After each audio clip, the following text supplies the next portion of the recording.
to today's Energy Central webcast entitled, How to Prepare for a NERC Audit Without Losing Your Mind or Your Evidence.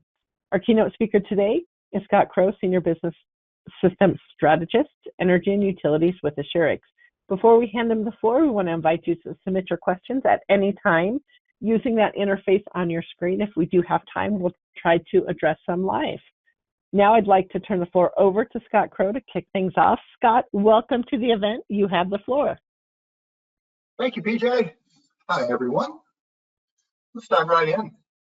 If you've been through an audit or two, you've probably, in one of your interviews, had some trouble finding some things. And maybe it's one document that was elusive. You're pretty sure that you put it in the folder when they asked, where is it? But finding it is the trick. People up late at night looking for these things, that crucial document, trying to find what folder it's in. So that's why we're here, is we want to share some information because audits can be stressful. And what we'd like to do is to share as much as we can from the industry to try to make these easier. Here's the agenda today. I'm Scott Crow again. I'm your cruise director today. Really, of all the papers and white papers and research projects I've done, this is probably the most comprehensive. We've been working on this for about a year, and really have been in the NERC space for about 10 years. My background is 20 years in information technology, going back to when passwords were bleeding edge on workstations, and companies you've heard of were considering getting a firewall. But about 10 years ago, I moved to a company called Foxconn and dove into OT and compliance for energy utilities. And over the last 10 years, I've worked with over 60 energy utilities in North America, helping with both cybersecurity and compliance. But I'll tell you, I'm really not an expert in anything. I've not been on your side when you're going through an audit. But here's what I've done. I've had hundreds of conversations and listened to every webinar and presentation that I can get my hands on to try to pull all this together. And I want to say thank you to lots of friends and colleagues out there in the industry who have taken the time with me to share information, to tell stories, to talk about their audit experience. And so what I've tried to do here is assemble the pieces and parts that I thought were awesome from dozens and dozens of sources and conferences and webinars and conversations. And it's going to be nice to have this presentation behind me because I have season 2 of Andor to watch. So when you look on the web, when you're doing some research on the top 5 NERC audit prep challenges, what you're going to notice is, boy, they're all different. These are 5 that I came up with, but you can also look and find that it really depends. It depends on your registration. It depends on your role. It depends on your region. It depends on your internal controls program and how mature they are. So here's the flow of the audit. I think it's a big thing to know. At a high level, it's as simple as this. I want you to be able to visualize each step in the process and talk through the timing of these and the roles and the documentation needed. The prepare stage at the top, this is really since your last audit. So hopefully you've been preparing for this for almost 3 years and you're making that preparation count. One piece of advice is try to keep compliance as simple as you can for your audit. No more, no less than you need for compliance. But remember, security and compliance are 2 different things. Compliance is a goal, but really not the goal. Security, reliability, resilience, and compliance are all intertwined together. What's a full audit look like? I'm not going to talk a lot about NERC itself. We do have some resources on our website if you're new to NERC or want to understand what the regions do. But really what a NERC audit is, it's a formal compliance evaluation. It's a systematic review of your compliance with the NERC standards that you are in scope for, which we'll talk a little bit about that. It really has to do with your registration, and we'll go into that in depth. The auditors are there to do a document and evidence review. They want interviews with your subject matter experts, and sometimes site visits, especially for SIP high impact. But oftentimes they're going to come on site and do these audits in person, especially for the larger ones. The auditors are going to determine if you meet each requirement or if you need corrective actions on that. And one crazy thing about NERC compliance is you have to be right 100% of the time for the entire audit period. Most audits that you go through, ISO audits, different kinds of financial audits, are really at the point in time where you're sitting right now, today. NERC is able to go back in the entire audit window potentially and ask for data from 2 years ago. So it's super challenging and pretty unique. So the audit is a thorough checkup. The auditors will methodically go through the standards that are relevant to you, from cybersecurity rules and physical security. Those are mostly the SIP requirements, to the reliability and operations, that's your O&P and 693 side. I would expect them to comb through lots of documents, grill your subject matter experts, and even tour your control center or other electronic security perimeters. One thing to remember, it's not an ambush, it's a review. So let's work together to make it go smoothly. Typically late fall, most regions release a schedule for the next year on which entities are going to be audited during that calendar year. And in many cases, they're going to even tell you the standards they have on their radar and what might be in scope. And you'll also hear these if you are listening on the regional compliance workshops and what the current focus is. But really, if you look at what they are going to look for and you can map those standards to your NERC registration, you can understand where the focus is going to be. And then when the auditors are coming, most of them do a random sampling, so it's the wheel of misfortune. Some high-level pointers as we kick this off. Let's talk a little bit about what trips people up. Evidence presented in the wrong way. We see this a whole bunch. We see this where people give too much evidence. They give too little evidence. They give the wrong evidence. We've seen evidence that's stale. We've seen 2 different versions of the same evidence being submitted at once. It just happened with somebody that I talked with this year. So often people are going to give you too much evidence, and what that's going to do, it could potentially give the auditors strings and threads to pull to take you into rabbit holes you really don't want to go down. Too little evidence, and it looks like perhaps your program is not very robust or mature, or maybe you're even hiding something. So keep a just right pile of evidence ready. Another pitfall is procrastination and starting this too late. We talked about the preparation stage, which really should be a continuous event that you do. It's constant readiness and constant audit readiness for these things. Simple mistakes like mislabeled files or cover sheets can slow down or trip you up in an audit. Misunderstanding what really is going to be in scope can cause unwanted surprises. This can test your emotions. Try to never get rattled, don't get defensive, keep that positive attitude. And if they catch a problem, say yes, and here's how we fixed it. Always have backups, whether this be your data, whether this be your subject matter experts. I'd have extra laptops. Murphy's Law says something will go wrong and you're going to want to fall back. So not all audits are one size fits all. The typical audit is scheduled years in advance and usually every 3 years, but be ready for spot checks, and they only need 30 days notice to drop those on you. Self-certifications, that's a once-a-year paperwork for some of these rules, but that's not an automatic. You need to work with your region if you're still doing self-reports to get to that self-certification stage. Sometimes NERC does a deep dive on one topic across many entities, like all generation owners for a SIP audit. And remember, we're moving to more increasingly risk-based audits. Essentially, if you've had issues, your audit may be bigger. If you're a big player in the industry and your generation is important for the grid, they're going to be more in depth, and we're going to cover preparation strategies for all these flavors. The consequences of non-compliance.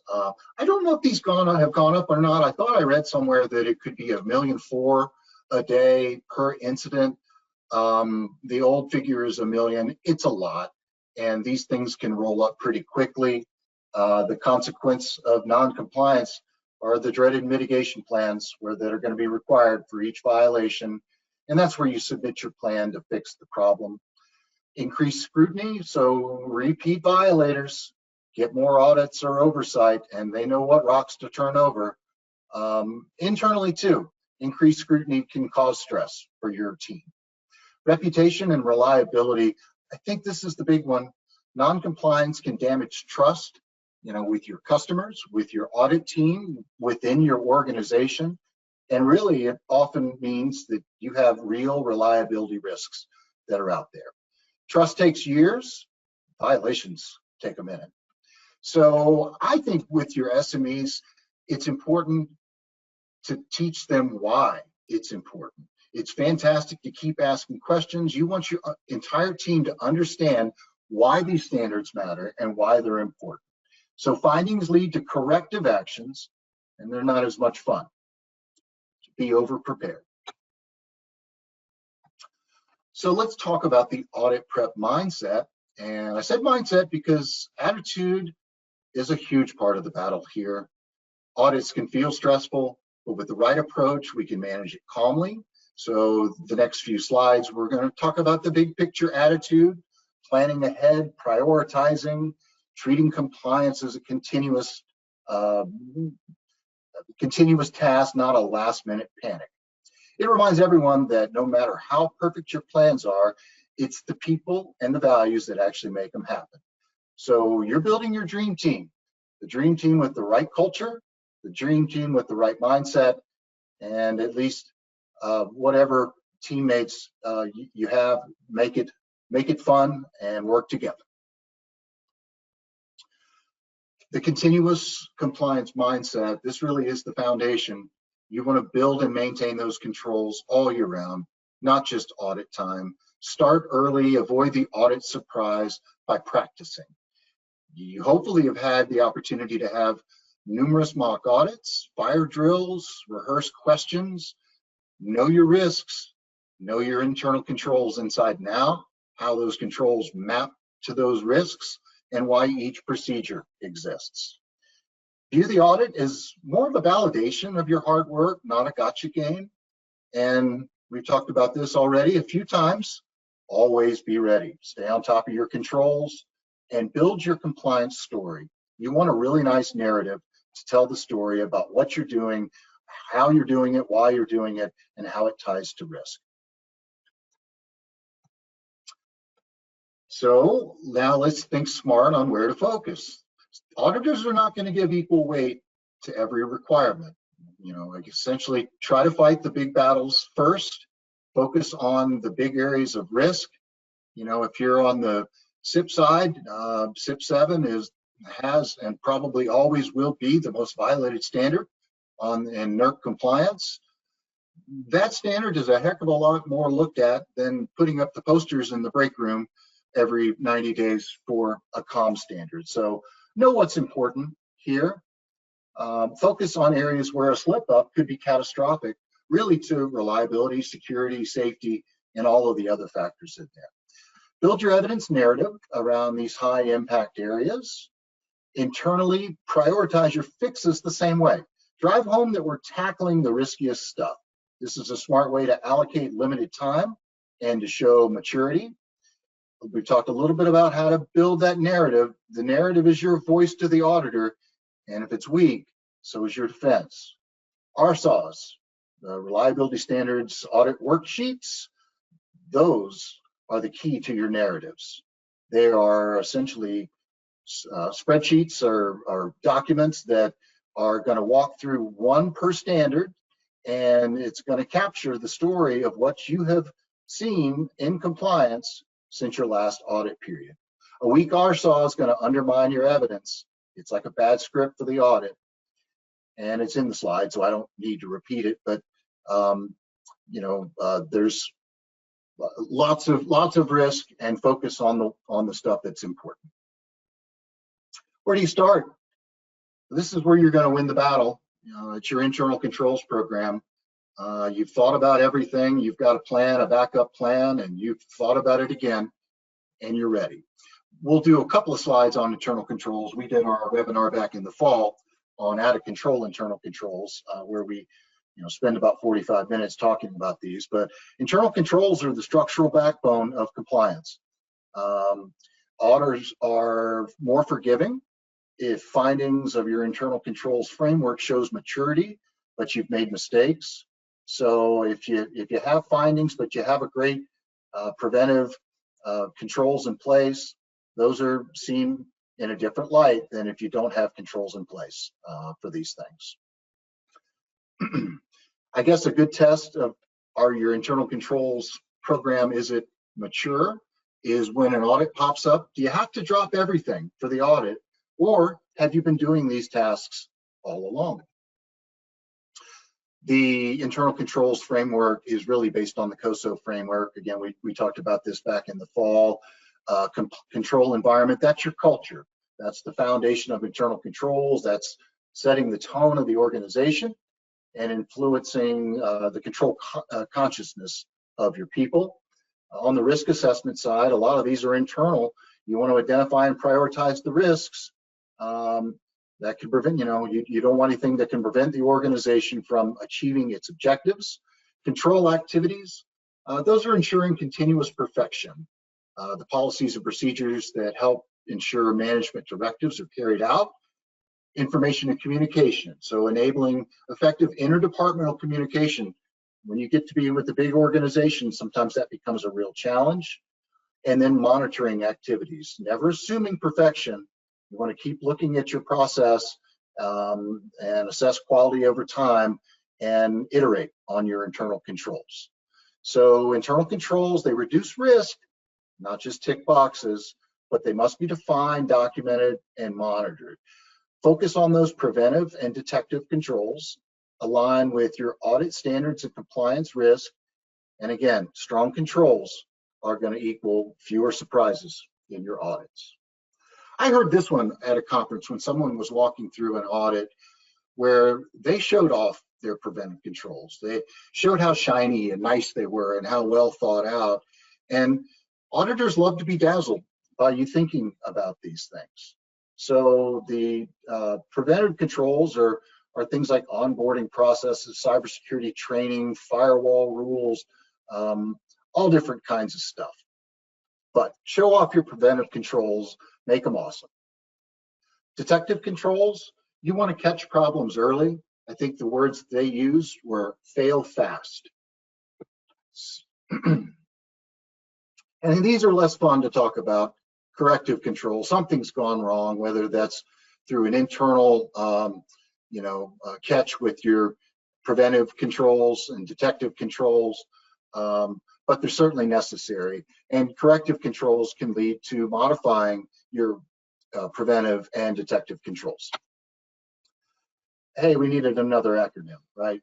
So ICMM is the Internal Controls Maturity Model. And it's pretty cool. The NERC ERO provides an internal controls maturity model. It's in the auditor handbook, really to gauge control effectiveness. It's a framework that auditors use to describe how robust your compliance program is. When auditors hear that you've thought about this model and see that you're on top of things, they get happy. Use it to prove the strength of your controls. And don't let them be the first ones doing the audit of your controls. You have everything you need to do this yourself. You want to be able to explain to auditors how your controls move from merely documented to effectively implemented and monitored controls. So do you have controls all on paper? And are you doing them? Or are you a paper tiger out there? And I will tell you that auditors know the difference very quickly between a mature controls program and paper controls. Make controls actionable. You've got your internal controls castle and fortress. You're protecting the grid and ensuring compliance. So controls should trigger actions, alerts, or escalations.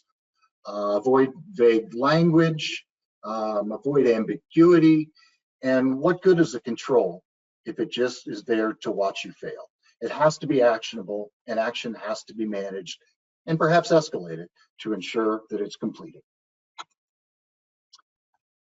All it takes is one department or one person or one group to cause a potential non-compliance or a violation or worse. Make sure that all your people are doing what they are supposed to be doing. Have those detective controls to make sure that all of the stuff is happening that you built your program on.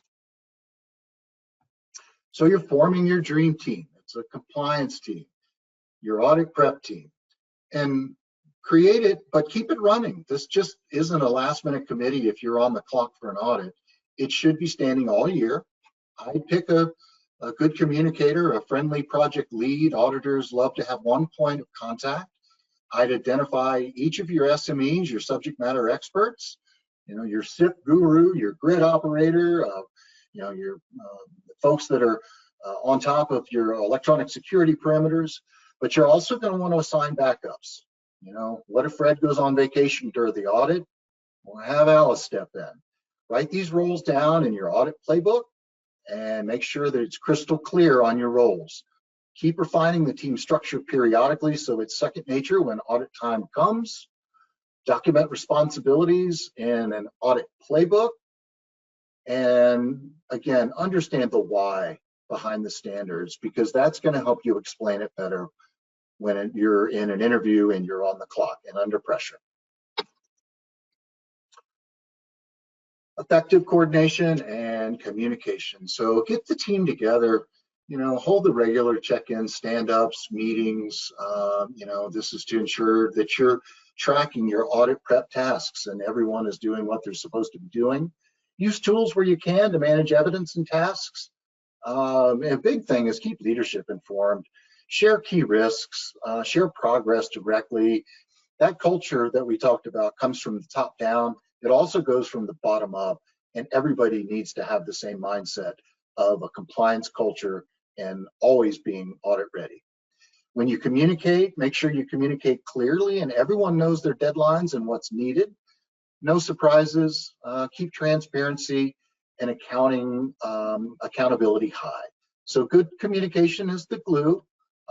Get together often, get to know your team, and make sure that you have the right folks on your team. Make sure you don't have holes and make sure you have it documented. This is true. If it isn't documented, it didn't happen. So be organized, be searchable, be secure, and be ready. So on the next section here, let's tackle the evidence and documentation as we shift from people to proof. So evidence means all the documents, logs, screenshots that show you're compliant. Alongside that, NERC provides tools. There's a line, you've got ERTs, in the WEC, you've got the ICD-CT, which can help shape or how you present evidence.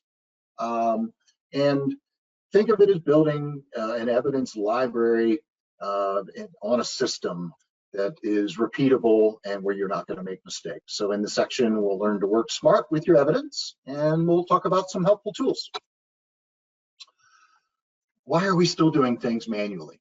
A lot of people I've spoken with in prep for this, they're still using SharePoint for compliance. They're still using spreadsheets for compliance. I have found with SharePoint that it's very easy to put things in SharePoint, but it's really never easy to find it. What if you have evidence in 12 different SharePoint folders? This is a real story. I talked with someone last year. Same piece of evidence in 12 different folders. How do you know that you're working with the latest version? Spreadsheets, man, they could be better. Spreadsheets don't send reminders. So NERC hasn't enabled removing manual process from its own systems. There's no way to integrate into a line or auto-populate a line. So you're copying and pasting. I would encourage you to check your work as you drop things into a line and your secure evidence locker when audit time comes. Separation of duties is a solid strategy. Have someone different check behind you than the person that did the work. RSOs, Every standard has one, so make this your compliance narrative. This is right from the NERC website, so you can go out and download these and take a look, but treat each RSON narrative as the story outline.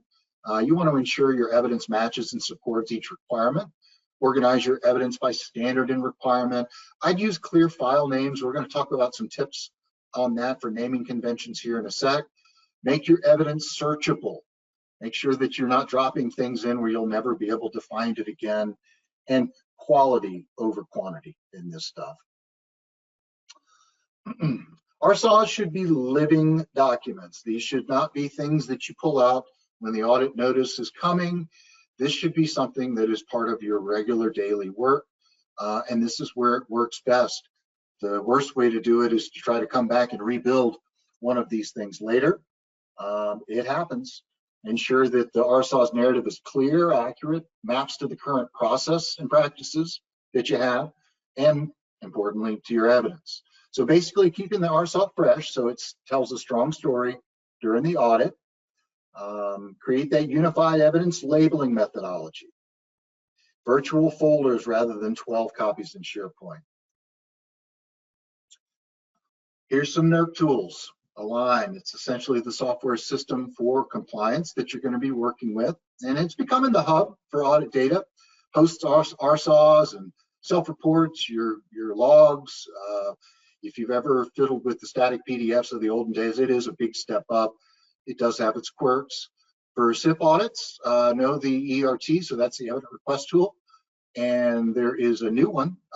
So often people are using something like the ERT for the O&P side, but essentially it's a spreadsheet that the auditors use to tally your assets and your people, etc. A lot of the data, pretty cool information that you put in there that's great for the audit. WEC offers the ICDCT, so that's a framework of controls. We'll talk about that here in a sec. NERC cause codes, keep those in mind because they've changed. They've gone from roughly 100 to roughly 20. I don't know if simplification is good or bad. Feel free to drop me a note and let me know. I'll have my contact information here at the end. So we're talking tools and technologies. I've seen some pretty neat uses of AI out there, but I've also seen AI abused, hacked, accessing data that you shouldn't be able to. So tread cautiously if you're diving into artificial intelligence and the opportunities that it believes that it offers. This is right from the NERC website. I thought it was a good summary of what we just talked about. Now here's the auditor's cheat sheets, the ERT, and then WEC, the ICDCT. That's the ERT is the evidence request tool, so it's the spreadsheet. You're going to have tabs for SIP systems and personnel and facilities and all kinds of data. Again, on the operations and planning side, this is live in some regions and coming soon to others. You want to gather and update entries for these and populate the ERT. So the ICDCT is the internal controls data collection template. I love this. It ties every one of your controls to risk, and it ties it to the requirements itself. So it lets you define a control library and map each control as preventive, detective, corrective, and you can use it to demonstrate your risk control structure during audit discussions. So get familiar with these tools before audit time. And really, even if you're not in WEC, wouldn't it make sense to tie your controls to the risks and requirements that you have? Here's cause codes. It's gone from roughly 100 down to 20. You're going to need to figure out a way how to modify those in your system. And there's ways to do it manually. There is software out there that can help. So configure your internal system to match align and consider staging data for drag and drop. I will tell you with the Align tool that you can grab data and just drag it into Align rather than the copying and pasting piece.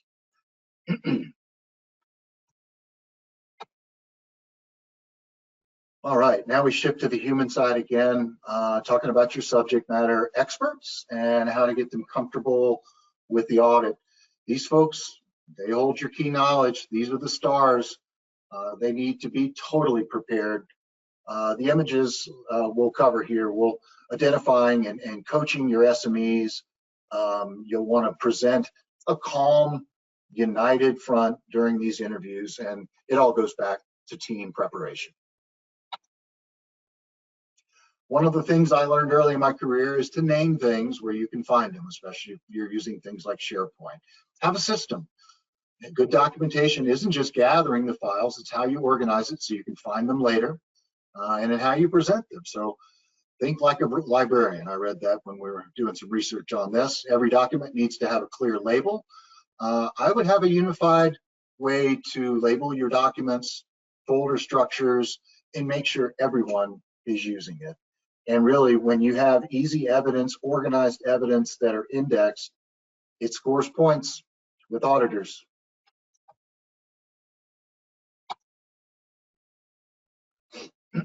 This is important. You all have this stuff you're preparing for, but again, pick what's important first.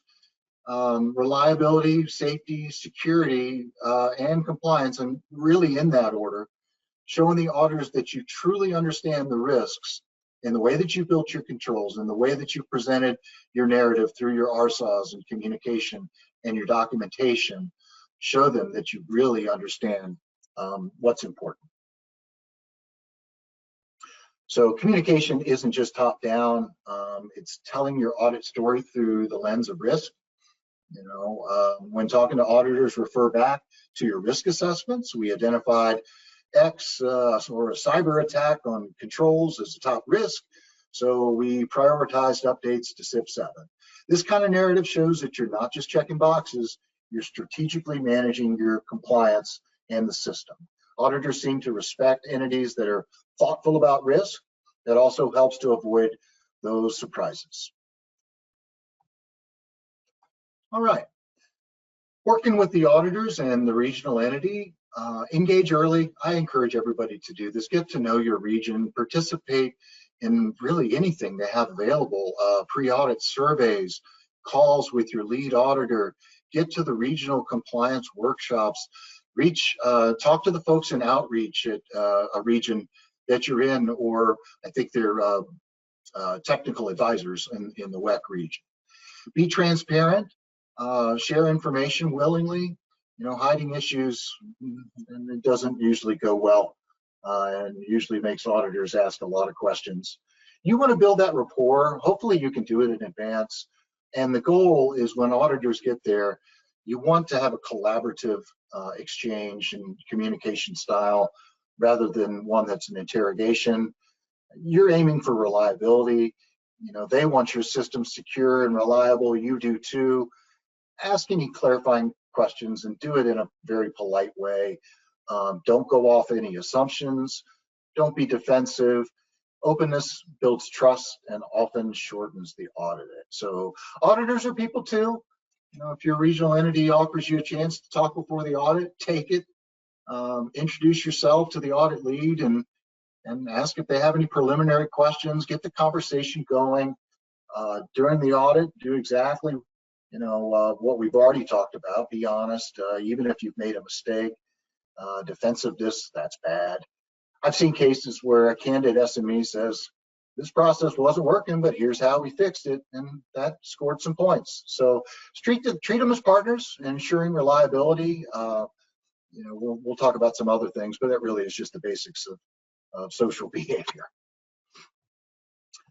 So engaging your SMEs, getting them ready, identify these folks early, assemble your team, train these folks on the standards, the whys. When you're going through these mock audits, what questions are they going to be asked, and not just the easy ones. Make sure the responsibilities are clear on who has those assignments, and make sure that you've documented that and have a backup for everything.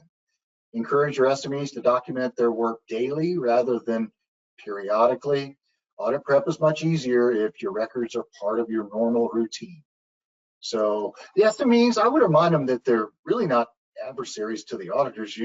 They're witnesses. You coach them to stay clear and fact-based. These guys are really your stars, your coaches. Make sure that they're prepared for all of this. So managing stress and morale. I don't really think that the 6 p.m. on a Friday night pizza party is going to help a whole lot, but it doesn't hurt. Acknowledge audit prep with your team. It's stressful. You guys are all in it together. Pace that workload, set milestones, and celebrate each win, even if it's small. Keep communications positive and inclusive. You don't want rumors or anxiety spreading. Show confidence. You want to have a relaxed, competent team that makes a better impression of auditors. Your SMEs really, again, are your coaches for this stuff. Interview coaching, stay on track, please. Coach your SMEs to listen fully and answer succinctly. I've heard friends out there that have advised, hey, if you can give a one-word answer, yes or no, that may be the best answer in this. But use your documentation where possible to show your compliance, show your evidence rather than just talking through it. I would stick to a one question at a time rule. I keep that in mind. Pause before answering and feel free to think about stuff. Ask for clarification if needed. Remain courteous and calm even if the questions are tough. And it is okay to say, I don't know, let me follow up on that. They'll take a note, probably make some kind of note or finding. If you haven't figured it out by the end of the audit week, it'll probably be on your report. Do what you can to control the flow. If an auditor is veering off task or going down a rabbit hole, gently steer them back to the point at hand. You know, a good strategy always is listen more than talking. So pick your demeanor carefully on these things. Boy, this was crazy. You know, I've heard a whole bunch of folks when you do research on this that, you know, try to answer as succinctly as possible to keep the one-word answers where possible. Audit in the WEC region, where the auditor and the lead at the entity, you know, they built a good rapport before the audit. Auditor comes on site and asks, hey, do you want to have a collaboration session on this, or would you rather have an interrogation? And I think back to the Star Wars movies where it's a trap, but it actually worked out really, really well for them, a collaborative session. They blazed through their audit. You know, it really didn't have any major findings. It worked out well. Another example of saying more than the minimum is one of our customers was pretty excited about where they were going next with their patch management solution and change management, so SIP 7, SIP 10. And they took some time to explain to the auditors, hey, here's where we're going with this. Auditors ate it up. They really loved it. They had a great conversation, great audit. So, you know, getting to know the audit team early may help you dictate whether you can have this collaboration attitude or whether you're prepared for an interrogation. Mock audits. Boy, do these as often as you can. I know it's hard. Bandwidth is an issue. You know, having all the people, it takes time to do these things. But in a mock audit, you're going to really want to run an end-to-end simulation. Simulate everything. The kickoff meeting, walking through RSAWs, spot checks, evidence requests, the exit meeting.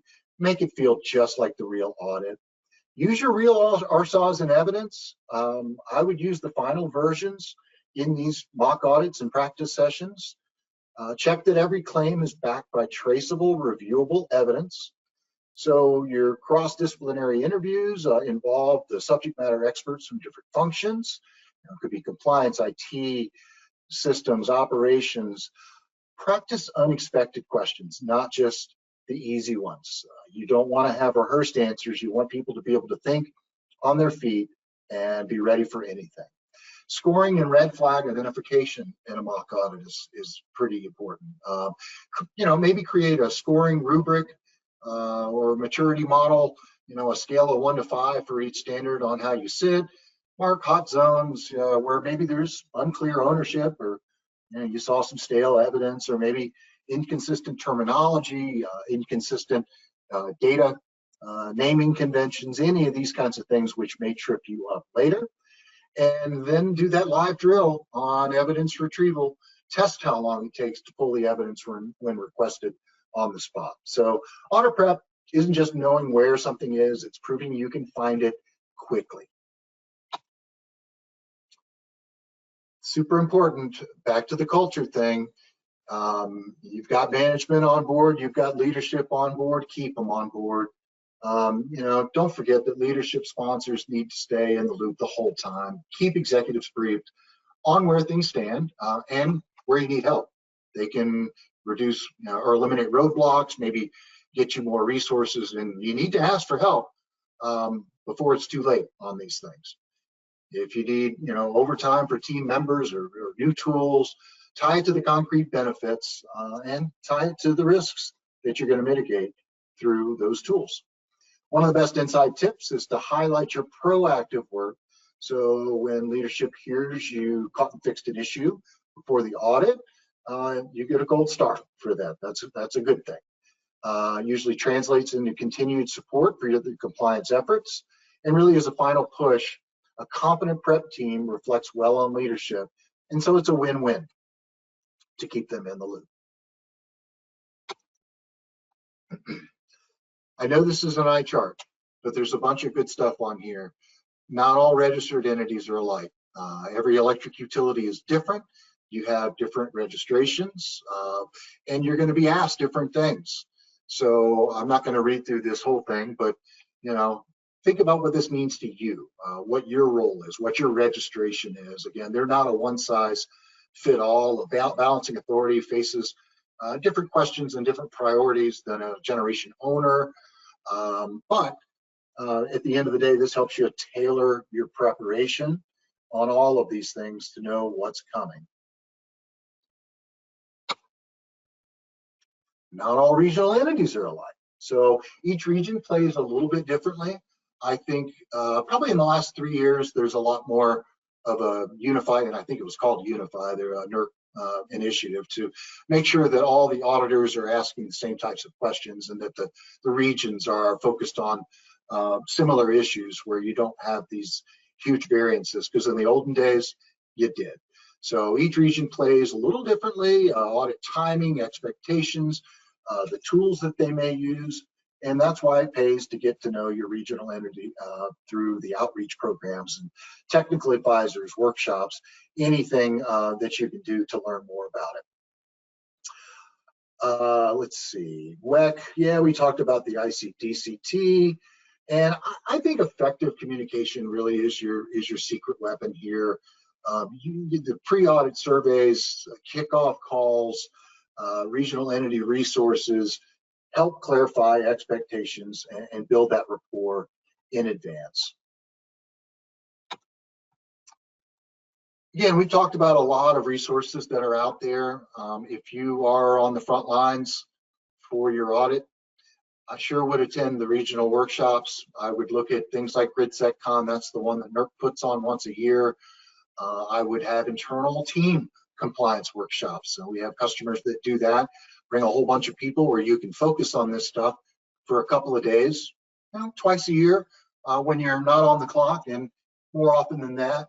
One thing that I'll tell you by going to the GridSecCons and the WEC conferences and the CERC conferences is you want to build that phone a friend network. It's probably too late to call your neighboring entity when you're on the clock for an audit, but if you can build a network of colleagues and professionals out there from other entities. One thing that's unique about the electric utility space is entities don't really compete with each other. So they're happy to share information, best practices, and frankly, we all care about reliability. We all care about keeping the lights on. So get to know the folks that are in your region, get to know other entities that are out there, garner knowledge from people that have done it before, find people that have just gone through audits, that just spoke at a conference, and buy them lunch. So lots of webinars and resources from regions, vendors, the industry. I love the Lighthouse from RF that Lou writes. So lots of good stuff that's out there. All right, you're on the clock for this year. You're somewhere between 6 and 12 months out. Kick it into gear. Finalize that dream team Make sure it's still accurate. Your paperwork's updated. If you've been keeping your RSAWs updated, great, keep it going. If you haven't, oh boy, you got some work to do, but it's time to fix any obvious holes in your program. For example, if an equipment test record was missed, get it done right away rather than waiting for the auditors to find it. Essentially, clear up the clutter on your desk by the time the auditors get there. Now you're 90 days out, you've received your audit notice. Everyone takes a big deep breath. And we'll walk through the calendar here of kind of what happens from here. But 90 days out, you're going to get a tier 1 data request. Here's some things that you're going to need to report back on. You've got about 30 days to pull all this stuff together. So now you've submitted all these things in a line, and your secure evidence locker. RSAWs go in a line. Some of the evidence and things like that are going to go into that SEL 60 days before the on-site. They're going to review all this, and I will tell you, when the notice letter hits at that 90-day mark, the clock seems to speed up. So again, you got about 30 days to get your first audit package in. Before hitting send, please do a sanity check. I would have that separations of duty thing in mind, where you have different people that are putting the evidence in it, to check that work. Check for your file names, check that there's only one copy of each piece of evidence in there. I also recommend not waiting until the day it's due. I wouldn't do it 2 weeks early, but maybe a couple of days early, because there have been examples of technology snafus and difficulty uploading this. So you don't want any more stress or last minute nightmares. So save the confirmation that you've submitted this. I think most folks give some kind of hash value or a receipt for that, and that way if there's a dispute later, you're ready. So you're submitting that package. This could be a big bundle. You've got your policies and plans and checklists, internal quality checks. Make sure you've got that naming convention in there, and off it goes. So 30 days before, the auditors are going to send you sample requests. They want to see a list of this set of data for these dates and this range of dates. They're going to list specific evidence that they want. Assemble exactly what they've asked for, not more, not less. Do it by the deadline. Again, early is a good thing to have this stuff ready. You're going to have your training logs, test records, access lists, and coordinate with your SMEs now. They're going to help you with compile these items. So 30 days out, you really want to finalize your logistics. Book the conference room, test the remote settings, test the projector in the room, all the technology, get your visitor access badges all going. Are you going to go out on site somewhere? Do you need any special permissions? Make sure that this thing you've got planned with your food and beverages. Get a good caterer.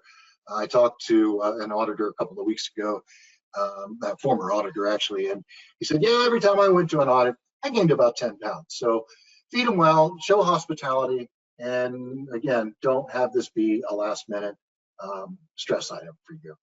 I'd run through one last, kind of mini mock audit or a quick interview rehearsal before this.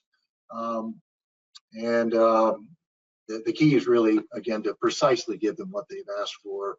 If they want the last 12 months of relay test records for 5 devices, don't give them 3 years of those records or 20 devices. Stick to the ask. Make sure you guys are sharp as you go into this thing. You've got your final checklist. All the in-scope RSAWs are ready to go, and evidence is assembled. All the stuff that they've asked for. Again, you want to tell this story by walking them through your documentation. Your evidence is well organized, labeled, and accessible. You need to be able to find it. Roles in your schedule is confirmed. You need to know who, when, where, how long. Your mock audits and rehearsals are done, but now that you're ready, the meeting rooms are booked, and here we go. Take a deep breath. but you're prepared. Stay calm and follow your plans. Auditors are here in the lobby. A little nervous, so I'm going to share with you crazy story number 2. This is a real story. It's from an entity I've worked with for a long time. It's a big one, and I won't mention who it is, but the audit team walked into the lobby, and the receptionist, she was in a green dress. She had green fingernails. Boy, there was a lot of green. And then the lead audit person walked in, shook hands. She was in all green. Then the whole team walks in, and everybody's in green. Matter of fact, the guy from your operations side has painted his hair green. Well, this company has chosen to have Green Day for the first day of the audit. Tuesday was Orange Day. I think Purple Day was day 3. They wanted to have fun with it. They wanted to be confident, and they wanted to do something different. And it was kind of a fun team to collaborate with. That was the end result of the webinar there. So the opening meeting, here's where you start strong. Welcome the auditors and introduce your team. I'd walk them through your org chart. I would clarify any questions you have up front. I would talk about each of your SMEs and the evidence owners. Keep that tone collaborative. Emphasize your goal of transparency, and then provide the obvious housekeeping logistics. You know, where's the restroom? And then hospitality does not equal compliance, but it sure goes a long way.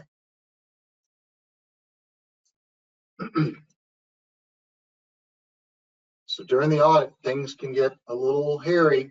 You know, you may feel like you're on trial, but just tell that story with a smile on your face. You know, you want to be taking notes. I saw a good tip where maybe you have somebody in the room as a scribe that can type quickly or write quickly so the SMEs don't have to take all the notes.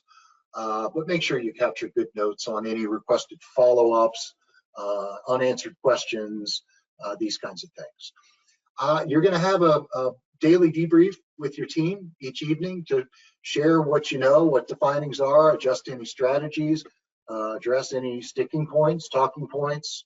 You don't want to wait on this stuff. You want to do an attitude check, keep everybody positive, even if the questions are hard. Try to keep that smile and keep that helpful demeanor going. Log everything.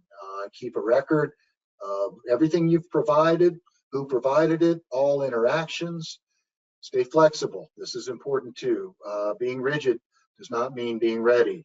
Being flexible, anything can pop up. New thread to pull. Audits may uncover new areas of interest, so be ready to pivot. All right, that's a wrap. You made it through the week. You've called the Uber for them. Does it feel good to get to the finish line? Yeah. Are you done? No, but you should feel pretty good. You've defended your compliance castle, your internal controls fortress. And did that fortress, did it pay off? So closing meetings, shake hands with the auditors, outline what's coming next, listen carefully. If they didn't mention something you expected that you were dreading, that's probably good news. Thank them for pointing out the positives. Make note of their timeline. There's a draft report coming, usually about 30 days out. And now's a good time to clarify any misunderstandings. End on a positive note, as it's your last live chance to leave a good impression. You're not done yet, though.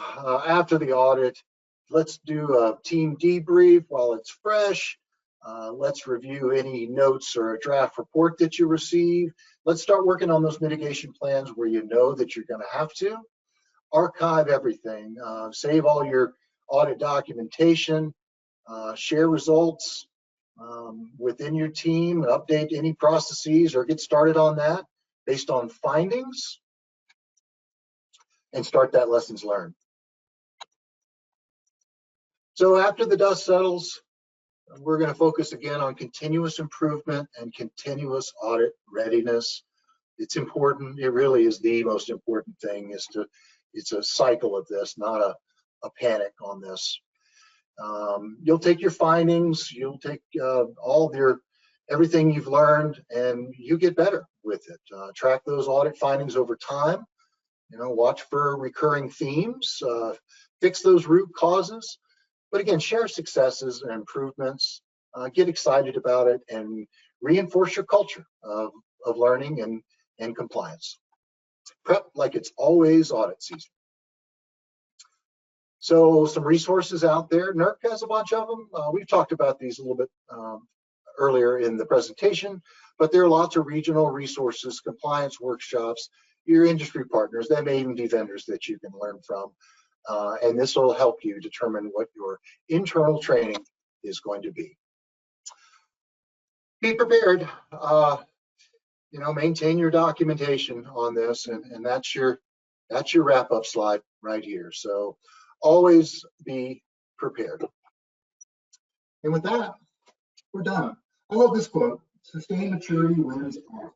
With good tools, teamwork, and preparation, audits can become a byproduct of doing compliance right." So I don't think we have enough time for questions, PJ, because I think we have 3 minutes left. If folks want to send questions to me, what we can do is send out a follow-up after this with any questions that have come in. And I know Colleen, our VP of Marketing, is going to get some information out after this. So we're happy to share these slides. We're happy to share any tips. Feel free to reach out. And if there's anything in here that you heard that you didn't like or that you didn't agree with, reach out. I'd love to hear it. So thanks again for your watching this webinar today. I appreciate it. And we look forward to talking with everyone soon. PJ? Thanks, Scott. Fantastic presentation. For our audience, we hope you've enjoyed today's discussion. As Scott mentioned, please give us your feedback. We'll even present you with a little pop-up survey at the end. If you're able to give us some notes, we would surely appreciate that. And we do take that into consideration for providing further excellent content for you. Thank you, everyone, for attending. This does conclude today's presentation. Have a wonderful day, everyone.